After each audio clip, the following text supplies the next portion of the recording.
Ya, shalom saudara, baik ya, saya percaya kita hari-hari ini semakin mau mencari perkenanan Tuhan dan mendekat kepada Tuhan.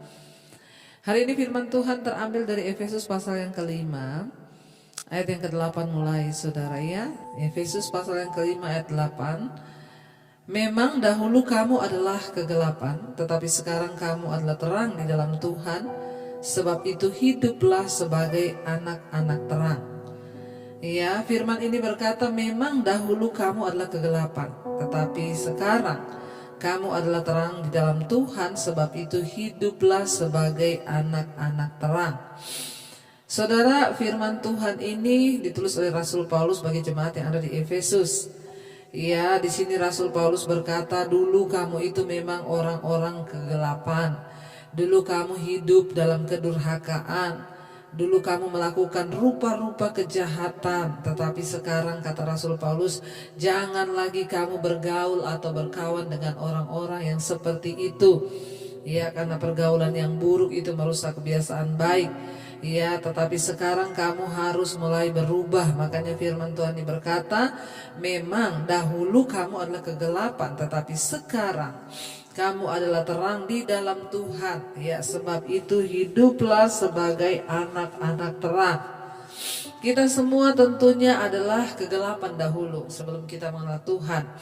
Makanya saya banyak orang itu berkata, Bu, aduh terima kasih sekali sejak saya mengikuti khotbah-khotbah ibu, saya baru mengerti tentang kebenaran dan bagaimana kita harus hidup sebagai anak-anak Tuhan. Ya saudara, ya sudah cukup lama dulu kita menjadi orang-orang kegelapan, tinggal dalam kegelapan, tidak mengerti kebenaran. Kita ikut melakukan hal-hal yang berbau kedurhakaan dan menyakiti hati Tuhan. Tapi firman ini berkata, ya tetapi sekarang kamu adalah anak terang di dalam Tuhan. Ya, setelah kita mengenal Yesus, menerima Dia sebagai Tuhan dan Juru Selamat, maka kita harus menyadari bahwa kita sudah diubahkan statusnya. Dari kegelapan sekarang menjadi orang-orang anak terang. Ya, sebab itu ketika kita sudah menjadi anak terang, kita wajib hidup sebagai anak-anak ya terang. Ya, bukan lagi yang anak-anak gelap. Tetapi kita sekarang disebut anak-anak terang. Ya, jadi ingat ketika kita mengaku mengenal Yesus, ya, jadi kita ya hiduplah, wajib hidup sebagai anak terang, bukan anak gelap. Ayat yang ke-9 di sana dikatakan, ya, karena terang itu hanya berbuahkan kebaikan dan keadilan dan kebenaran. Ya, karena anak terang itu dan anak gelap berbeda. Anak terang itu ya buahnya adalah apa? Kebaikan. Anak gelap buahnya apa? Keburukan. Ya, anak terang itu berbuahkan apa? Keadilan. Kalau anak gelap itu apa? Ketidakadilan. Lalu anak-anak terang itu berbuahkan apa? Kebenaran. Ya, kalau anak-anak gelap itu berbuahkan apa? Ketidakbenaran atau kedurhakaan. Nah, kita yang mengaku sudah percaya Yesus, dibenarkan di dalam Dia menjadi anak terang, maka kita harus berbuah dalam hidup ini saudara. Ya, kalau tadinya kita suka ketemu orang bergosip, kita ikut bergosip, kita ketemu orang berantem, kita panasin, ya bahkan mungkin kita menjadi penyebab ya. Tetapi ketika kita sudah mengenal kebenaran, kita menjadi orang-orang yang hidup di dalam terang itu. Dan anak-anak terang itu hanya ya buahnya itu apa? Kebaikan. Ya, buahnya itu apa? Ya, keadilan. Buahnya itu apa? Kebenaran. Waktu kita sudah menjadi anak terang, maka kita hanya melakukan hal-hal yang baik ya untuk kemuliaan Tuhan. Ya, karena kita sudah berpindah saudara dari hidup yang lama pada hidup yang baru. Dan yang namanya orang itu diangkat dari gelap masuk kepada terang, itu pasti terlihat perubahan hidupnya. Ya, bukan cuma kita sekedar ada orang yang telepon saya, Bu, ya saya punya kakak itu udah pelayanan loh di gereja, Bu, tapi kelakuannya, Bu, nggak ada mencerminkan anak Tuhan. Ya, di rumah itu marah, kasar, memberontak sama orang tua, tapi dia pelayanan loh di gereja.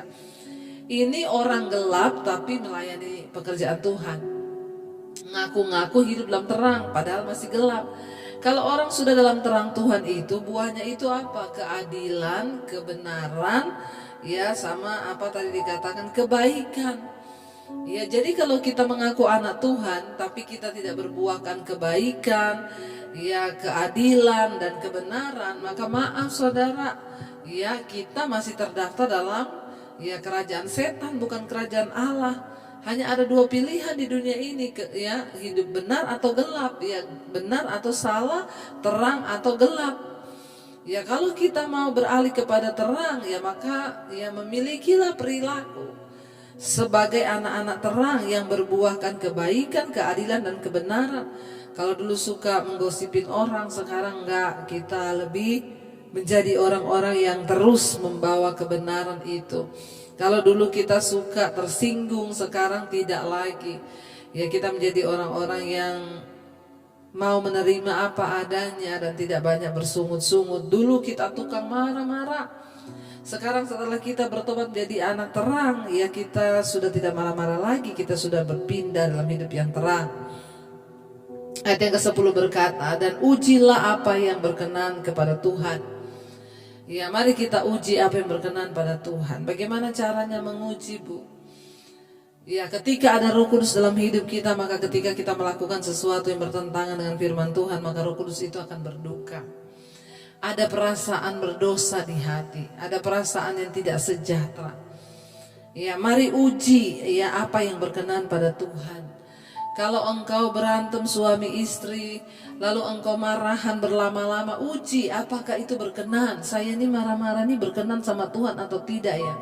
Enggak usah berpikir, oh untuk menguji untuk menguji cara perkenan Tuhan itu saya harus puasa 40 hari. Ya lalu saya mau berbahasa roh atau apa. Enggak saudara, enggak bisa. Ya menguji apa yang berkenan pada Tuhan itu apa? Uji apakah yang kita lakukan itu sesuai firman Tuhan atau tidak. Ya, kalau saya bertengkar dengan orang lalu saya tidak melepaskan pengampunan, apakah ini berkenan sama Tuhan atau tidak? Cara mengujinya bagaimana? Baca Alkitab. Apakah Tuhan ada berkata di firman Tuhan, kalau engkau jengkel pada seseorang, marahlah dia dan jangan berdamai dengan dia? Apakah begitu? Enggak, firman Tuhan berkata, ya apabila seseorang menganiaya kamu, berkatilah orang itu dan jangan ya marah, jangan membenci. Jadi waktu kita marah kita tahu, oh ini gak berkenan sama Tuhan. Kenapa? Alkitab bilang tidak begitu. Uji apa yang berkenan pada Tuhan. Ya ketika kita digerakkan Tuhan untuk menolong orang tapi kita tidak melakukan, ya mari kita uji. Ya apakah itu berkenan atau tidak. Semua ada di dalam firman Tuhan. Jadi saudara, alat ukur kita dalam perkenanan Tuhan itu apa? Firman. Ya mari kita menjadikan firman Tuhan sebagai alat ukur perkenanan Tuhan. Waktu kita melakukan sesuatu, berkenan gak ini sama Tuhan? Waktu kita melakukan apa, berkenan gak ini pada Tuhan? Ya, dan tolak ukurnya apa? Nggak usah doa puasa 40 hari 40 malam, tanya sama Tuhan, Tuhan ini berkenan atau tidak. Ya, misalnya ada banyak orang yang datang, Bu saya ini orang anak muda ya, saya pacaran Bu, saya mau tanya Bu, ini jodoh saya ini dari Tuhan atau tidak. Lah kalau kamu pacaran sama dia, kamu dibawa lebih dekat sama Tuhan atau tidak? Ya karena yang datang dari Tuhan itu yang pertama mendatangkan ya damai sejahtera, dan dia membawa kamu semakin dekat dengan Tuhan. Kalau dia membawa kamu semakin jauh dari Tuhan, ya jangan. Kalau dia menjadikan kamu pemberontak terhadap orang tua, ya jangan. Berarti itu tidak berkenan. Mari kita menjadikan firman Tuhan sebagai tolak ukur, alat ukur untuk kita menguji perkenanan Tuhan dalam hidup kita. Saudara, kenapa? Karena kalau kita hidup dalam perkenanan Tuhan, maka kita menerima berkat-berkat Tuhan. Kenapa seringkali kita tidak mengalami berkat Tuhan? Karena kita berada di luar perkenanan Tuhan. Ujilah segala sesuatu yang berkenan pada Tuhan. Mari kita tundukkan kepala. Kita mau bawa hidup kita mau bawa penyembahan kita di hadapan Tuhan. Terima kasih Bapa. Ya, kami percaya bersama Bapa kami melewati semua perkenanan-Mu. Itu yang meneguhkan hati kami Tuhan. Kami percaya ketika kami berjalan bersama Tuhan, di setiap musim hidup kami, maka kami akan melihat perkenanan Tuhan. berada bersama kami, bersama-Mu Bapa. Kami lewati semua hal di hidup kami. Perkenanan-Mu itulah yang mengubahkan hidup kami. Perkenanan-Mu itulah yang mendatangkan mujizat. Kami mau uji semua yang berkenan pada Tuhan. Kami adalah anak-anak terang. Kami adalah anak-anak Tuhan. Kami bukan anak-anak kegelapan untuk hidup melakukan dosa. Kami dipanggil untuk menjadi anak-anak terang dan melakukan firman-Mu. Karena itu hari ini Tuhan, kalau kami masih menyimpan amarah, kekecewaan, kebencian, ketakutan, kenajisan, apapun yang tidak berkenan pada Tuhan, kami mau buang semua itu di dalam nama Yesus. Tuhanlah yang memampukan kami. Perkenanan-Mu lah itu yang kami butuhkan. Kami mau jadikan firman sebagai alat ukur perkenanan Tuhan. Uji apa yang berkenan kepada Tuhan, kata firman-Mu. Biar apa yang kami lakukan datangkan perkenanan dalam hidup kami, pekerjaan kami, rumah tangga kami, apapun yang kami lakukan. Biar Tuhan berkenan. Terima kasih buat pagi hari ini Bapa, kami menyerahkan seluruh hidup kami yang akan bekerja di luar rumah, di dalam rumah, di luar kota. Kami menyerahkan seluruhnya ke dalam tangan Tuhan, perlindungan Tuhan sempurna, dijauhkan dari segala mara bahaya kecelakaan. Biarlah Bapa, penyertaan-Mu itulah yang menyertai hidup kami. Mampukan kami ada dalam perkenanan-Mu ya Bapa. Kami menyerahkan seluruh hidup kami dalam tangan Tuhan. Berkati setiap anak-anak-Mu Tuhan yang terus ada dalam pergumulan hari-hari ini Tuhan menjadi kekuatan. Bahkan Engkau terus memberkati bangsa kami Indonesia, Bapak Jokowi dan wakilnya. Tuhan jagai lindungi bangsa ini.